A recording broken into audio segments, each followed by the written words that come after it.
Oxford, founded in the 10th century, is home to the oldest university in the English-speaking world.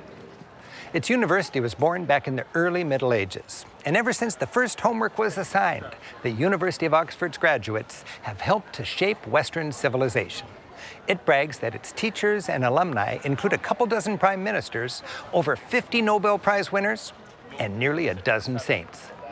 Today, it's a thriving town of 160,000, part industry, part university, and part bedroom community for Londoners. It's a lively town filled with fun and energy during both the academic term, when you'll see students everywhere, or during summer break. We're here in July, when tourists outnumber the students. Like in Cambridge, the river is filled with tourists, still working on their punting skills. Oh, we're gonna smash. Oxford's main drag, High Street, is lined with both shops and colleges. Again, it's a mix that illustrates that town gown division.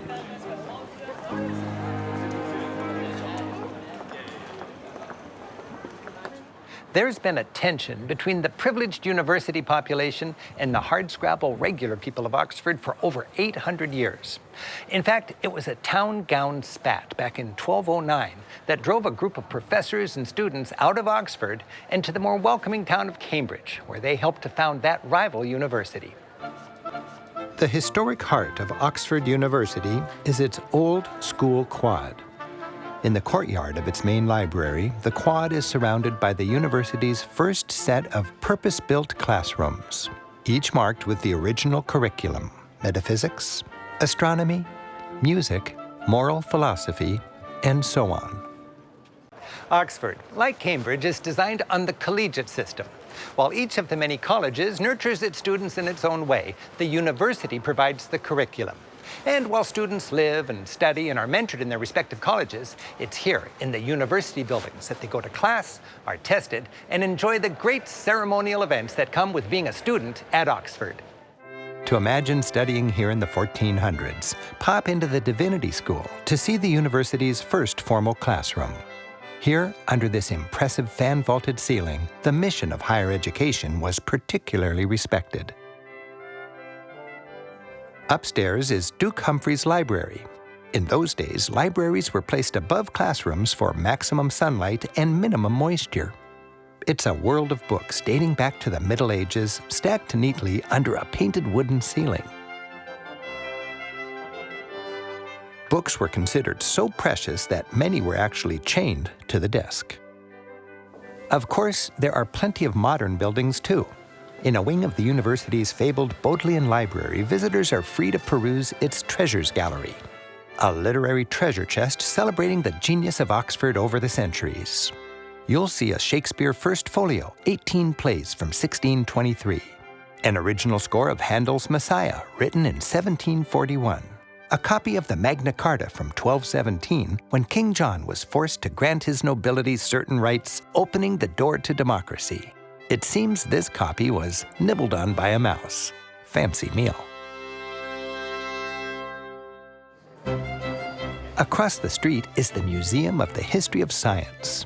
It's filled with scientific equipment that the scholars of Oxford used to change our world. There's chemistry, the 18th century boom in the study of oxygen and other gases. Medicine.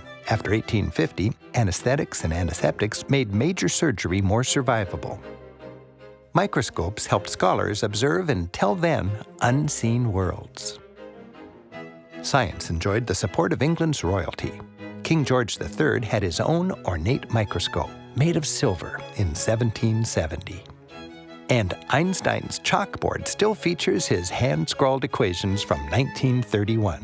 Obviously, from the last 4 lines, the universe is expanding. Like at Cambridge, you can visit many of Oxford's colleges. Magdalen College, where C.S. Lewis taught, is the prettiest. Established in 1458, its cloister is a monastic-feeling square ringed by the dining hall, chapel, and student dorms. The grounds are meticulously kept, as if to inspire Magdalen students to excellence. Christ Church is Oxford's grandest college with the most esteemed list of alumni.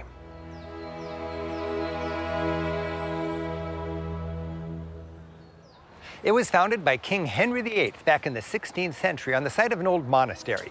While it still has a close connection with the royal family, it's most popular these days because scenes from the Harry Potter movies were filmed here.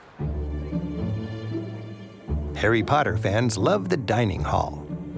The Grand Hall, with its splendid hammer-beam ceiling, is ringed with portraits of alumni gazing down, as if wondering, who's Harry Potter?